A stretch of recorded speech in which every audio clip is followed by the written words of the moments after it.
All right, so today we're diving into the world of Doctors Without Borders, or MSF, as those in the know call them, Right. and their approach to, well, life beyond the stethoscope. Yeah. You sent this research paper over, it's called Spaces of Control and Spaces of Intimacy. Hmm. And honestly, it really got me thinking. Yeah. We're talking about the people who pack their bags and head to some of the most challenging places on the planet just to give medical aid. Yeah, absolutely. What really stood out to me was that the paper focuses on the international staff, Mhm. the expatriates, And it looks at the unusual work-life balance. or maybe the lack of it. Or the lack of it, exactly. Mm. That's a good way to put it, because these individuals are signing up for something that really challenges what it means to clock out. Yeah, and to have a separate personal life. Yeah. The paper doesn't shy away from that at all. No, it doesn't. There's this one quote that really struck me. Okay. It says that MSF's own contract states that expatriates are considered 24-hour representatives and that they're expected to follow certain rules even in their personal lives. Really? Can you imagine, like, your employer telling you what to do even after you've clocked out? Yeah, well, Right. within reason, of course. Within reason, of course. It's a pretty unique situation. Yeah. And while that might sound a little bit intense, especially on paper, Yeah.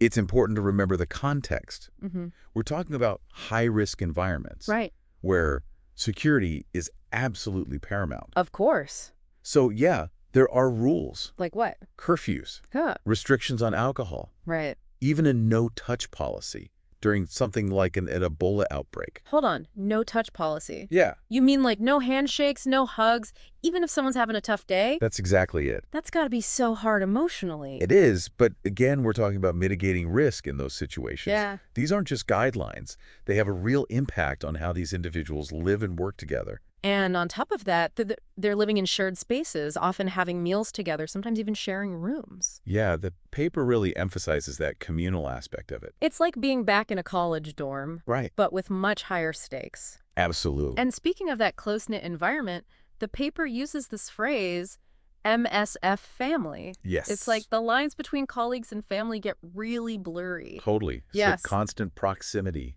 Yeah. the shared purpose, this reliance on each other, it all creates really strong bonds.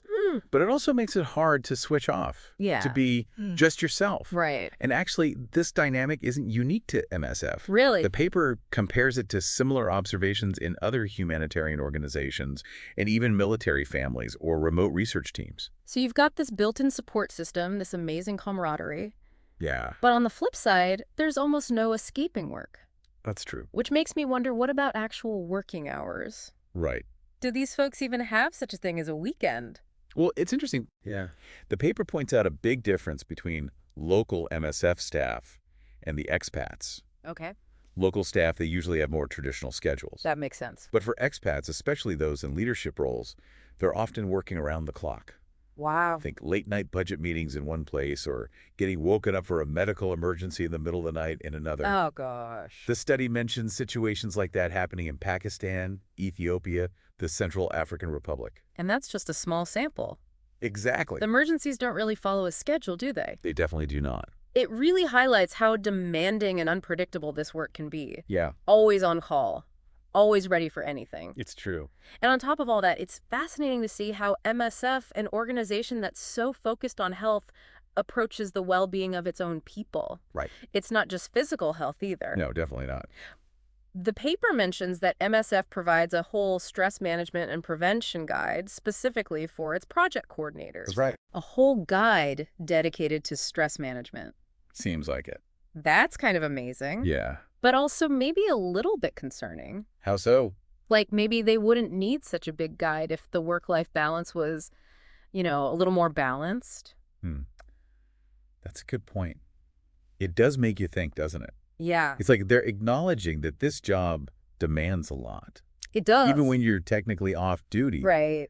And it's almost as if they're trying to give their staff the tools to actually thrive Yeah. within this kind of unusual structure. Right, because the paper isn't just about the demands and the challenges. No, not at all. It also talks about how people cope. Yeah, how they find their own ways to deal with it. Yeah, exactly. So how do MSF expatriates carve out any personal space, any personal time? Right. Because their work seems so ever-present. It's a good question. I mean, I'm thinking about that phrase they used, What's that? refuge spaces. Oh, yeah. Sounds kind of dramatic, right? It does a little bit like something out of a fantasy novel. But in this context, we're talking about those little pockets of time, Yeah. those little spaces where these expatriates can disconnect, even for a little while, Mm-hmm. from the intensity of their missions. Right, and it's not as if they're just expected to do this on their own. Right. The paper actually suggests that MSF helps make this happen. To a degree, Yeah. it's not entirely on the individual. Okay, I'm listening. How do they do that? I mean, how do you encourage downtime in such a high-pressure environment? Well, think about it for a second. Okay. Even in a remote location in the middle of nowhere, Yeah. there are still everyday chores to be done. True. Laundry, cooking, cleaning, that kind of thing. Right. But most MSF projects have local staff to handle those tasks. Okay. Things like cooks and cleaners. So that frees up the expats. Exactly. It gives them Yeah. some breathing room. And it's not just about the chores. Really? What else?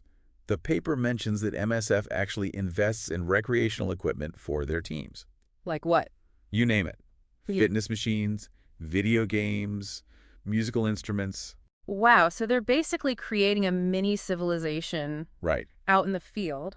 In a way, yeah. I can just picture it. What do you see? Expatriates doing yoga in some secure compound, or Yes. blowing off steam with a video game tournament, It happens. or even just finding a quiet corner with a good book. Those moments are crucial. And, the authors even specifically mention people playing Just Dance to unwind. Just dance in the middle of a humanitarian crisis. Hey, whatever works for it. It's about finding those little bits of normalcy Yeah, that can make all the difference. I can see that. But I imagine people have different reactions to this always-on work style. Oh, absolutely. Some people thrive on it, Yeah. especially those who are super passionate about MSF's mission. Yeah. They see it as more than a job. Hmm. It's a whole way of life. I can see that. And then you have those who crave those boundaries, Mm-hmm. which is completely understandable. Yeah. Even in this unconventional environment, Of course. they need their downtime. They do. They protect it. Well, everyone needs a chance to recharge. Exactly. Otherwise, you burn out. Exactly. And the paper did mention something about scheduled time off. They did. Weekends every 6 weeks, a week of leave every 3 months. Right there in the contract. Doesn't sound too bad on paper. No, it doesn't. But of course, things aren't always so clear-cut. How so? We'll take this example from the paper. Okay. An expatriate in the Democratic Republic of Congo had to postpone their weekend off Uh-oh. because an Ebola outbreak happened. Of course it did. Talk about a last-minute change of plans. Right. That takes a special kind of dedication. It really does. So when do these folks actually get a real break from MSF? Right. When do they really get to clock out? Well, technically, the most significant detachment comes between missions. Right. But even that period is experienced differently by different individuals. In what way? For some, it's a chance to reconnect with family and friends back home, Yeah. to share stories from the field. It reinforces their identity as aid workers. Like returning heroes. In a sense, yes. But for others, the paper points out that this period can be surprisingly tough. Oh, really? Why is that? They struggle with the temporary nature of their normal lives back home.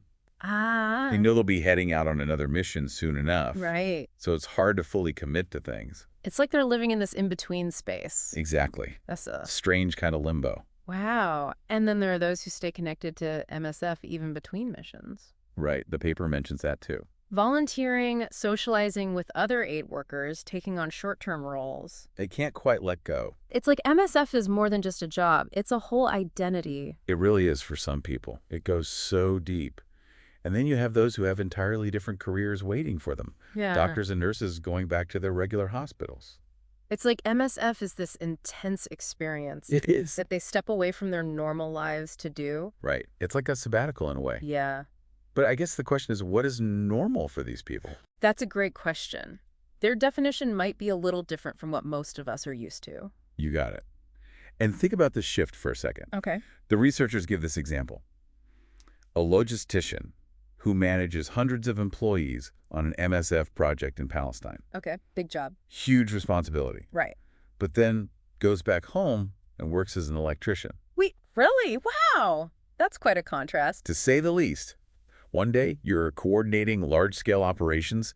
The next, you're rewiring someone's house. That's incredible. It really highlights the fluidity of work for these people. Absolutely. Their social status, their responsibilities, even their sense of self.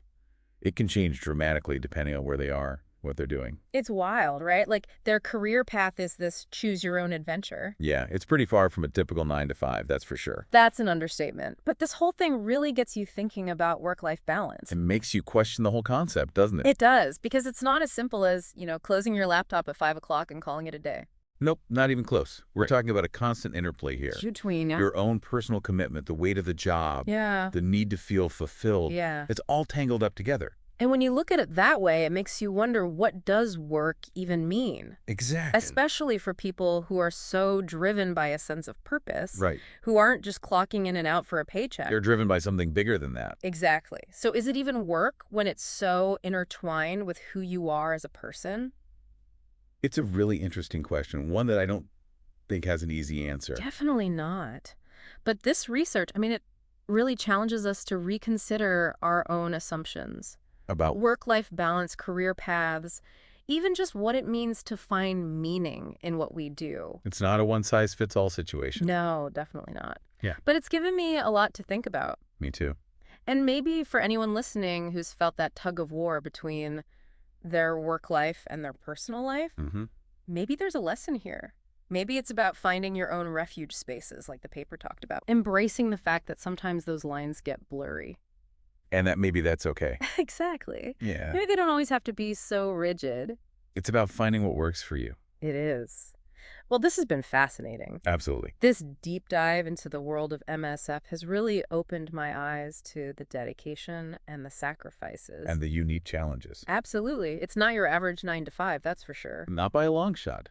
But beyond that, it's gotten me thinking about how we define work and life. In a world where the lines are getting blurrier and blurrier. Exactly. Something for us all to ponder. Thanks for joining me on this deep dive. My pleasure. It's been a great conversation.